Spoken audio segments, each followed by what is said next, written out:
see the title below, yeah. If you're a wrestling fan and you're going to be watching this, wouldn't be surprising to you whatsoever, right?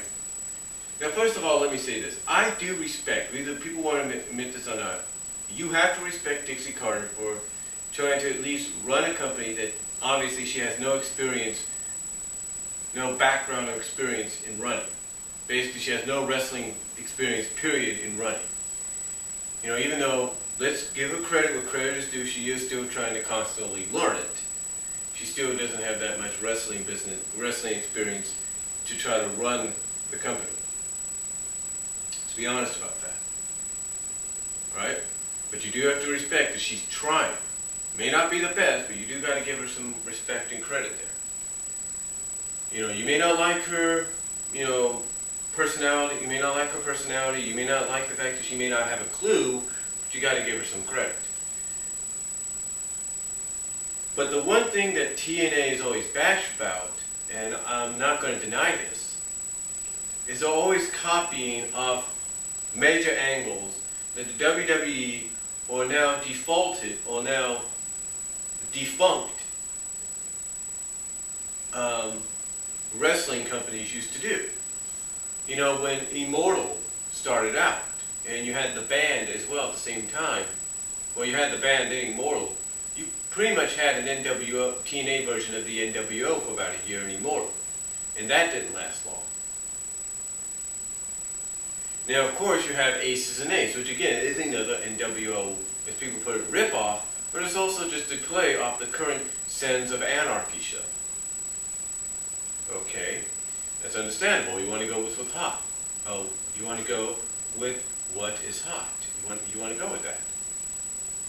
But the current storyline that they're starting to go into now, with the whole AJ Styles deal, is basically a combined storyline. Is a storyline that combines the CM Punk angle from 2 years ago, and I guess you could say currently, if you will, as well as the current and red hot, if you will, Daniel Bryan storyline that's going on in WWE as we speak, and combining it into their own one storyline. Because you do have the elements of CM Punk with AJ being the way he is, and you've got elements of the Daniel Bryan storyline with the role that Dixie's in, and also some of the things that AJ wants to see happen. So basically, you got a combination of both. You got Dixie representing the Daniel Bryan side, being the corporate, person, and you have AJ representing that CM Punk portion. You have AJ Styles representing that CM Punk angle, and again, you combine both of them into the AJ Dixie angle. Now, here's what's funny about this stuff.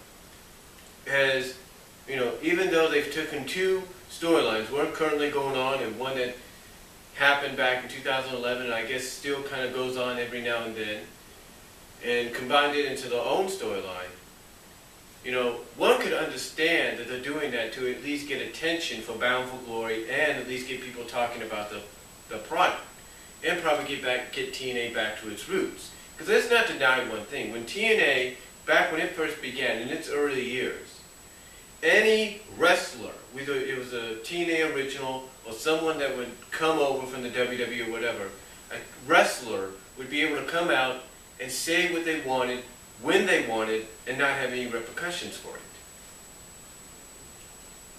And that's what people liked about TNA. That was one of the things they liked about it.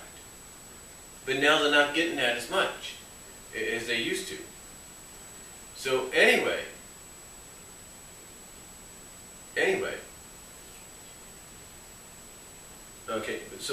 TNA is, like I said, it's not getting that as much as they used to.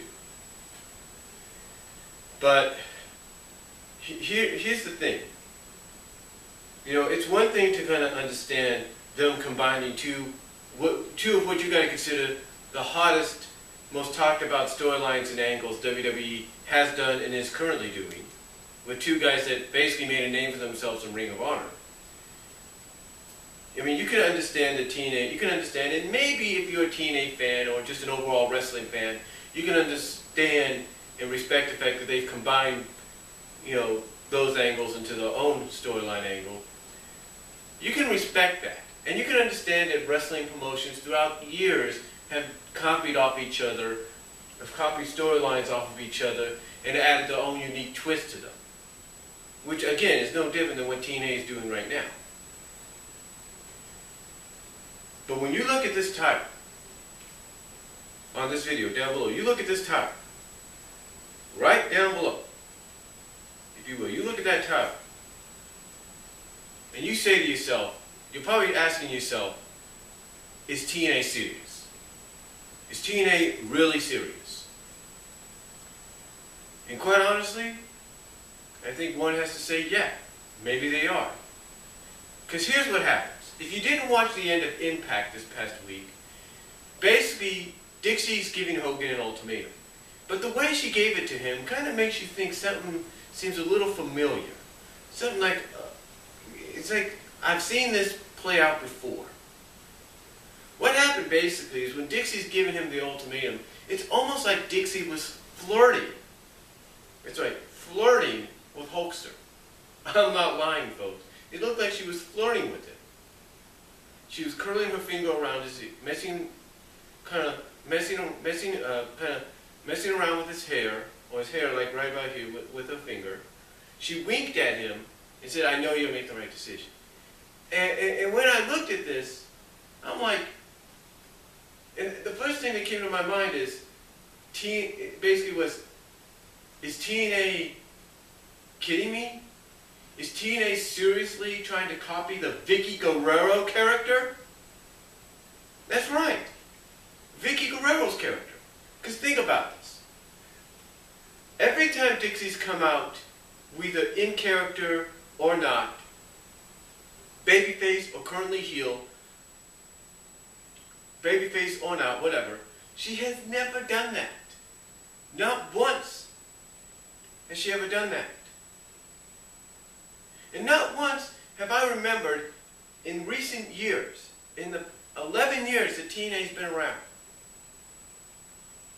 never once until now has they ever had a female in position of power, storyline-wise, flirting, if you will, flirting with someone that's also sort of in power, but wants to do the right thing. In other words, in those 11 years, and most importantly, people, in the past 8 years,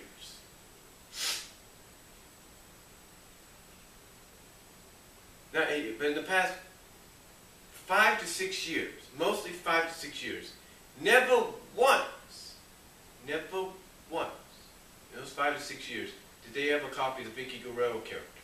Not once. But now they are, from what I can see. Now I know you guys are thinking, no way, TNA wouldn't do that. Not with Dixie Carter. Now look, Dixie's not the best actress in the world. Let's be honest. Let's be honest. Dixie's not the best. I'm not going to deny that. Again, like I said at the beginning, you got to respect and even give her credit for trying to at least run a wrestling company in which she has no experience in running. Well, she shouldn't even be running because she has no experience, but you got to give her respect and credit for at least trying. But the thing is, even though she's not a good but getting back to what I was saying, even though she's not a good actress, I'm sure you're sitting there and you're thinking, no way TNA would do that. Oh yeah, they would. Yeah, TNA would. Because here's a spoiler for you. For those of you that were in Little Rock, in North Little Rock this past week, this past Thursday, you know what I'm about to say. For those of you that were at the Verizon Arena this past week, you know what I'm going to say. You see, here's what happened. Spoiler alert. Now, if you don't want to be spoiled, I'll give you 5 seconds to turn down the volume.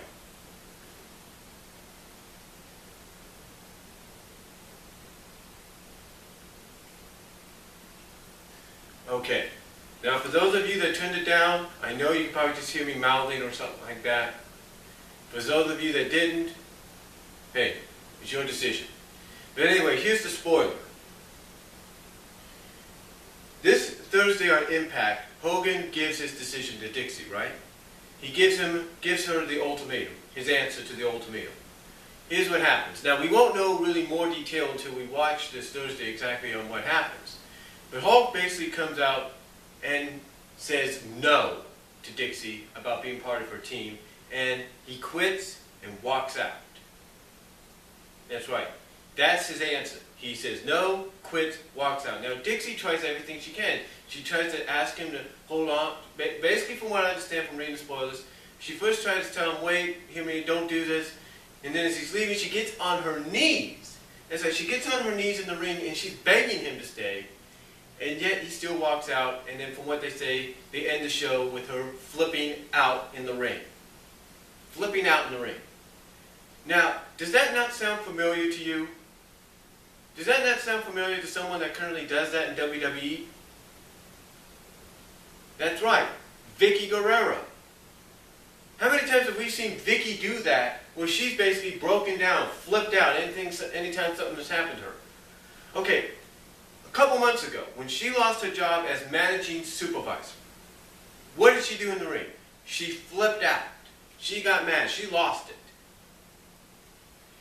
How many times when a guy has dumped her, like Dolph Ziggler has dumped her, when Edge has dumped her, how many times has she flipped out? A lot. How many times have we seen the flip out deal? Or any time something humiliating happens to her? We've seen it happen a lot. The point is, ladies and gentlemen, whether you want to agree it or not, it seems TNA is turning Dixie into their Vicki Gurrerro.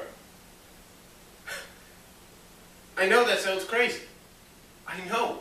It sounds crazy, but it seems to be the case that they're turning her into the Vicki Gurrerro.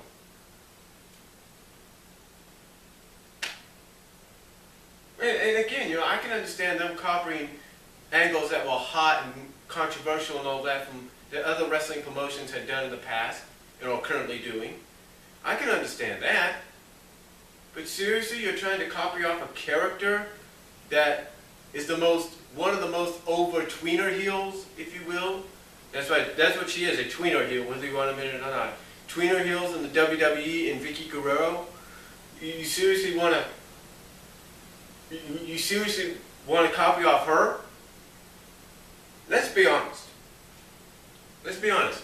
Fans may not like Vicki, but they know she's one of the most over tweener heels they got in that company, in the WWE. And she gets one of the biggest reactions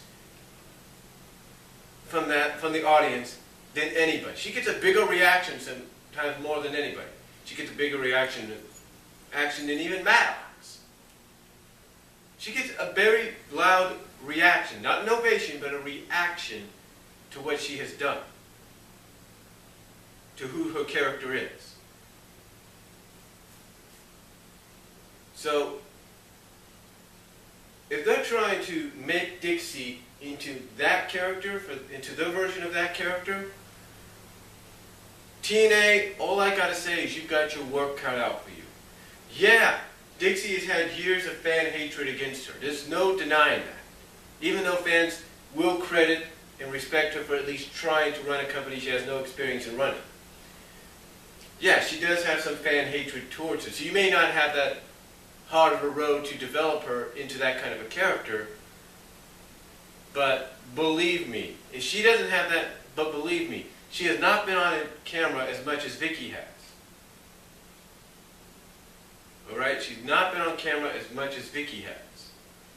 Vicki has grown into this role. She's had time to grow. She's been on TV constantly. She knows how to get the reaction.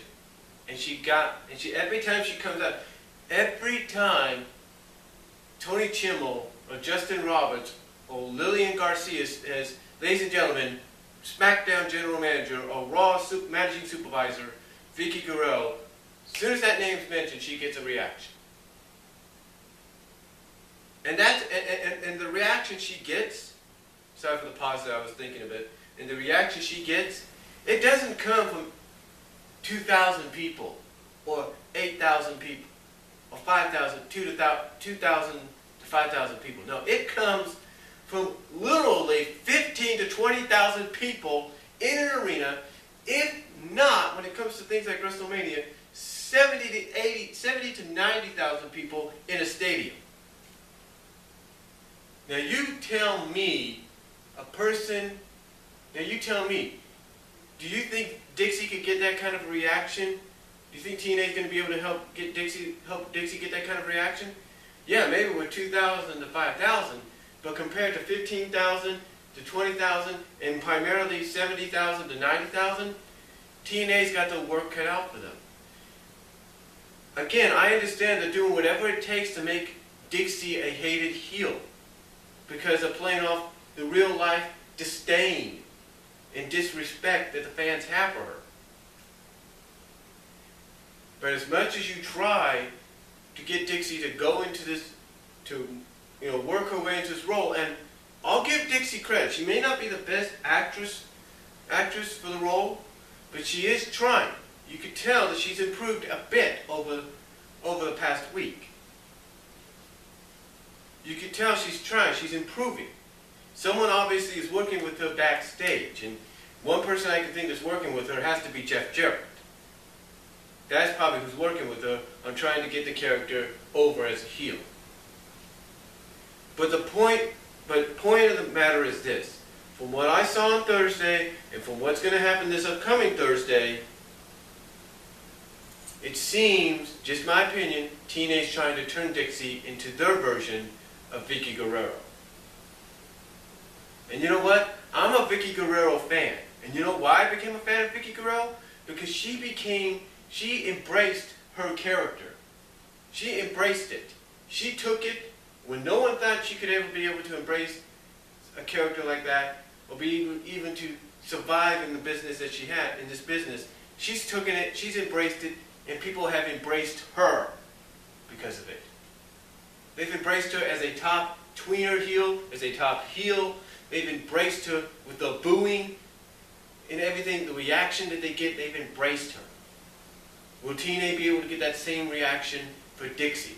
Maybe, but they got the work cut out for them. And that's all I'm going to say on it, folks. Let me know what you think about it. Comment below. Let me know what you guys think. Do a video if you want to in response to this one, but let me know what you guys think about it. Do you think I'm right in what I'm saying, or do you think it could be something else? Let me know down below. I'll talk to you all later.